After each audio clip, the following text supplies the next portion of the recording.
Rumors about Suga were proven to be false. Jungkook was separated from BTS. V was cut out from BTS's promotion, and the BTS members who were actually dropped from the group. Watch till the end to find out more. Recent reports that BTS member Suga would be questioned by police on August 22nd were proven inaccurate.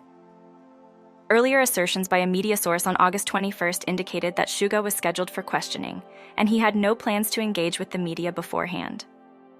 This prompted numerous journalists to gather at the Seoul Yongsan police station from early morning, anticipating his arrival to document the event.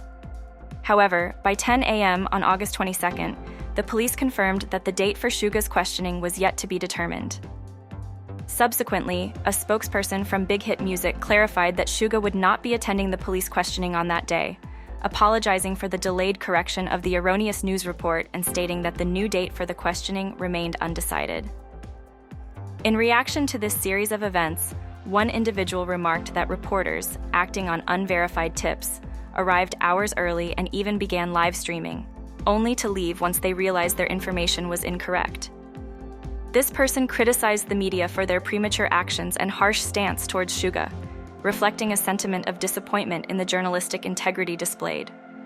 On August 21st, a preview for Jungkook's new documentary film, I Am Still, was made public. The release of the trailer stirred considerable excitement within the fan base, though it also raised some concerns among viewers. Concerns were particularly noted with the English version of the trailer, which featured the phrase, "From BTS to global solo pop superstar." This line appeared on screen while Jungkook's voiceover reflected on his potential to achieve widespread recognition independently of his group. The Korean version of the trailer, in contrast, displayed a different message during this segment. This discrepancy in text between the English and Korean versions did not resonate well with many fans. They perceived it as an attempt to separate Jungkook from his BTS identity and to portray him solely as a solo artist. These fans also speculated that this portrayal might align with the strategic objectives of Scooter Braun, CEO of Hybe America, who has played a significant role in shaping the solo endeavors of the youngest BTS member. The global release of Jungkook's documentary is scheduled for September 18th, anticipating widespread viewership and further discussions on his career trajectory. On August 21st, a segment from Netflix's new docuseries, Popstar Academy Cat's Eye, was shared widely across social media platforms. This clip featured Hybe's Bong PD discussing the attributes he prioritizes in trainees. During the second episode, Bong PD expressed that, in his view, star power is more critical than mere technical skill in the K-pop industry. Bong PD articulated his perspective that while many consider technical skill as paramount, he places a higher value on an individual's inherent star quality. This stance sparked a variety of responses within the K-pop community, leading to a split in opinions. Some social media users supported his viewpoint, suggesting that while skills can be developed over time, star power is a unique attribute that not everyone possesses. They argued that true star quality is what distinguishes a successful pop idol in a highly competitive field. Conversely, other members of the community expressed disappointment, accusing Bong PD of prioritizing commercial success over artistic integrity. Critiques centered on the necessity of talent and technical ability, with some noting that a lack of vocal prowess could undermine a group's overall performance. The debate continued with fans discussing the balance between talent and star power, highlighting the importance of both elements in crafting a successful career in the entertainment industry. Some emphasized the potential for growth in skills, whereas others pointed out the indispensable nature of natural charisma in achieving significant public and commercial success. BTS Jin recently captured the hearts of many with his humor and generous spirit during the second episode of Run Jin. On August 20th, Jin visited Posung High School, his alma mater, to engage in a series of competitions with 26 male students. During one of the games, after facing a loss, Jin fulfilled his earlier promise by awarding each participant a delivery coupon worth 30,000 won for pizza. This act of kindness was met with great enthusiasm by the students, who affectionately started calling him Oppa, a term that denotes an older brother or a close male friend, as a sign of their admiration and affection. This gesture was widely celebrated on social media, where fans commended Jin's generous nature. Discussions erupted among fans, with many highlighting his habitual acts of feeding and caring for others, calling him a food fairy, and praising his ability to make everyone's day brighter with his thoughtful gestures. His interactions were described as both humorous and affectionate, reinforcing his image as a beloved figure. The episode began with Jin receiving a lively reception from the student body, who were excited to interact with him. As Jin navigated through various athletic challenges like arm wrestling, basketball, and a push-up contest, he maintained a jovial atmosphere, integrating seamlessly with the students and often joking with them. In a particularly memorable moment during a plank challenge, Jin playfully suggested that he would treat everyone to pizza if they allowed him to win. Despite his efforts, Jin was eventually outperformed, leading to the humorous yet generous outcome. When it was announced that each student would receive the promised pizza coupon, the atmosphere turned jubilant. Jin, with his characteristic wit, reminded them jokingly that they owed their thanks to him. The students warmly acknowledged his gesture, playfully celebrating his status as a global icon while enjoying the moment of camaraderie. Bangtan TV recently unveiled the trailer for the documentary titled I Am Still, which follows BTS member Jungkook. The trailer, extending just over a minute, captures various moments including Jungkook preparing for his concert, performing, discussing his album and BTS, enjoying meals, and recording music. The footage begins with Jungkook in his hotel room, looking out towards the concert venue, expressing his nervousness and resolve to perform well. Throughout the trailer, he reflects on his solo journey, questioning his ability to achieve recognition without the collective strength of BTS.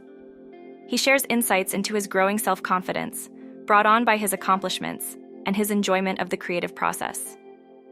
Jungkook also mentions his dedication to improving in areas where he feels deficient, and the motivation he draws from his fans, the ARMY. The documentary, Jungkook, I Am Still, is described as a video diary that spans 8 months leading up to his solo debut. Scheduled for release in theaters on September 18th, the film will have limited screenings across over 120 countries and regions. Directed by Jun-Soo Park, who has helmed several projects for BTS, the film aims to provide an intimate exploration of Jungkook's artistic journey. In a formal announcement, Big Hit provided details on the documentary's scope, noting that it begins with the release of Seven, a track featuring rapper Latto, and leads up to his debut solo album, Golden. The film combines unseen footage and interviews with dynamic live performances, offering a glimpse into the intense creative process, the relentless work ethic, and the challenges Jungkook faces as a global superstar. This documentary is intended to give audiences a deeper understanding of his ascent to global pop stardom and the artistic heights he has reached. On August 21st, there was significant fan outcry when V was not featured in the promotional banners on the BTS UK shop's website, which is managed by Big Hit Music. Despite the inclusion of solo projects from other BTS members like Muse, Golden, The Astronaut, D-Day, Indigo, and Hope on the Street, both V's solo album Layover and his single Friends were conspicuously absent. While these works were available in the shop's latest section, their exclusion from the banner led to significant frustration among fans, who took to social media to voice their dissatisfaction. This situation prompted an online campaign, with fans demanding more equitable treatment. The omission led to speculation about possible unequal treatment by the label, with some fans suggesting neglect or bias against V. They actively tagged Big Hit Music's official social media accounts, seeking an immediate update to include V's contributions prominently on the website. Amidst this fan-led advocacy, V's solo accomplishments are noteworthy. His debut solo album, Layover, released on September 8th, features a range of tracks, including hits like Slow Dancing and Rainy Days. Notably, Slow Dancing entered the Billboard Hot 100 at number 51 on September 19th, 2023. His English single Friends, launched on March 15th, 2024, during his military service tenure, topped the iTunes worldwide song chart in 87 countries initially and later in 100 countries.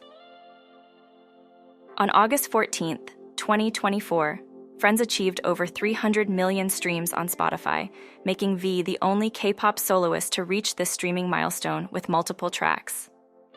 This incident underscores the broader themes of fairness and representation in the music industry, highlighting how fan actions can spotlight issues of equity and recognition within global entertainment networks. In the early stages of BTS's formation, around 2011 and 2012, the plans for their debut were notably ambiguous and fraught with changes.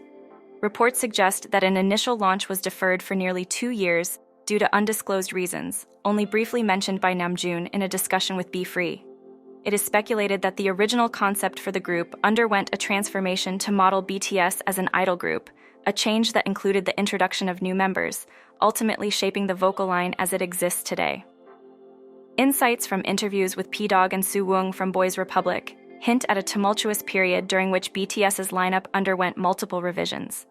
Suwon, who briefly belonged to an early iteration of BTS, shared that he participated in recording sessions and photo shoots for the group, activities that are typically reserved for the final stages before a public debut. His departure from the group, along with several other trainees, before these projects came to fruition, points to the fluid and somewhat unstable formation phase of BTS. The narrative of BTS's formation includes mentions of several potential lineups. Speculations arise that there were at least 2 other configurations prior to the final lineup, one being a full hip-hop ensemble featuring Namjoon, Yoongi, J-Hope, and others, and another interim setup that included Suwon. These conjectures are based on the ambiguous acknowledgments in BTS's acknowledgments and other partial evidence, suggesting a complex evolution of member composition over time. The decision to pivot BTS towards an idol group format significantly altered their reception within hip-hop circles, giving rise to various anecdotes about their early experiences in the music industry. In a more defined timeline, Jungkook joined Big Hit Entertainment after being influenced by Namjoon's rap performance, despite having offers from multiple agencies, including JYP, following his audition for Superstar K. Jin's entry into Big Hit was also around the same time, having been scouted while studying acting at Konkuk University. However, Jin's integration into BTS was finalized only in 2012, after he moved into the dorms, illustrating the layered and competitive process of forming BTS. These early experiences and the dynamic changes in BTS's formation process highlight the themes of perseverance and innovation, demonstrating the complexities and ethical considerations of assembling a music group that would eventually rise to global fame. During the summer of 2011, the BTS training camp saw the addition of Jihoon, a trainee born in 1994, who joined after being recommended by his dance academy. Jihoon, who lived in the dorms with other trainees for about a year before being released from the group, now shares his experiences through a YouTube channel. This channel includes several videos where Jihoon discusses his time with BTS, many of which are subtitled in English, providing valuable insights into the group's pre-debut period. In his videos, Jihoon reflects on why he believes BTS has been successful, attributing it to the supportive atmosphere among the trainees, which was encouraged by Namjoon. He recalls specific instances that exemplify this camaraderie, such as the time Yoongi assisted him during a health crisis, taking him to the hospital, and a similar instance when Jimin fell ill. Additionally, Jihoon reminisces about participating in pre-debut photo sessions during Namjoon's high school graduation, and shares anecdotes about the daily life of trainees, including where they found the best food and lighthearted moments, like Jungkook's amusing mishap with microwaving cheese. One poignant story Jihoon shares is about the time he was cut from the group. He describes how Namjoon was the first to learn of this decision and met with him privately to offer support, showcasing the deep bonds formed during their training days. Jihoon's account not only provides a glimpse into the personal dynamics of BTS's early days, but also highlights the emotional and professional challenges faced by trainees. Furthermore, Jihoon's narratives extend to humorous and lesser-known incidents within the dorms and the training environment, adding depth to the understanding of BTS's formative years. Although not all of Jihoon's videos are subtitled, they offer an invaluable peek into the band's early dynamics and the personalities of its members. The period of July to December 2011 was a significant time for BTS as it saw the second Hit It audition, which marked a pivotal shift in BTS's conception. This period introduced J-Hope for the first time in advertisements for the auditions, which now expanded to include not just rap, but also dance and singing. This broader scope reflected a strategic shift from a pure hip-hop focus towards a more versatile idol group framework, a move that was met with skepticism within the hip-hop community due to Bang PD's known affinity for ballads and mainstream hits, rather than hardcore hip-hop. The auditions led to some unexpected and humorous outcomes, including a widely mocked audition video by Bang PD that became the subject of a diss track by another amateur rapper. This incident is indicative of the cultural and musical tensions surrounding the formation of BTS, showcasing the challenges of aligning the hip-hop ethos with the idol image in the K-pop industry. This period in BTS's history, as recounted by Jihoon and marked by the group's auditions, illustrates the themes of perseverance and innovation, as well as the ethical considerations of forming an idol group within the rigid and competitive K-pop industry. These stories from BTS's pre-debut days not only enhance the narrative of their rise to fame, but also humanize the members, showing their growth from young trainees to global superstars. In an intriguing turn of events during 2011, a parody song directed at Bang PD gained notable attention. This song, which humorously critiqued Bang PD, spurred several articles in the Korean media and was met with good humor by Bang PD himself, who responded by playfully inviting the rapper to audition for his label. On August 17, 2011, BTS, then known as BPB, released Satori Rap as part of the promotional campaign for the Hit It audition. The track featured Namjoon, Yoongi, and J-Hope, and provided the public with an early look at what would become BTS's rap line. This song was later reworked with contributions from the entire group. Notable differences in the newer version included vocal line additions to the chorus and a changed dialogue portion, which shifted from audition details to a playful debate about regional aesthetics. The song's release marked a significant point in BTS's early public exposure and was covered by various news outlets. Around this time, the group transitioned from the name BPB to BTS, a change highlighted during press interviews where the members wore t-shirts bearing the new initials. V's journey to joining BTS also ties back to the Satori Rap video, which he saw and liked. This motivated him to attend the Daegu Hit It audition alongside a friend, eventually leading to his unique distinction of being the only participant from Daegu to pass. He moved into the dorms shortly thereafter in early September. Another notable participant from the Hit It auditions was Jin Hyo-sung, also known as Kido from Top Dog and DNH, who entered as a rapper and won at the second Hit It finals. This event, held at NB2 in Hongdae, featured additional categories for dancing and singing, and included guest judges such as Deep Flow, a rapper previously associated with Namjoon's underground activities. These auditions and events not only showcased the formative stages of BTS, but also provided early fan-recorded videos of Namjoon, Yoongi, and J-Hope, capturing key moments in the group's pre-debut phase. One of Namjoon and J-Hope's notable collaborations outside BTS came on October 27, 2011, when they featured on Lee Seung-gi's Song to Make You Smile. This track holds a special place as one of the earliest exposures to BTS's talent and ranks highly in their discography in terms of personal significance. Despite its success on the Gaon chart, the official credit listings did not include Bangtan, which Namjoon clarified in a pre-debut tweet that he had written the rap lyrics, marking his early use of thematic elements he would continue to explore in later works. These early experiences and opportunities not only shaped BTS's members artistically, but also played a crucial role in laying the groundwork for their future as global music icons, illustrating a journey marked by perseverance, innovation, and significant public engagement.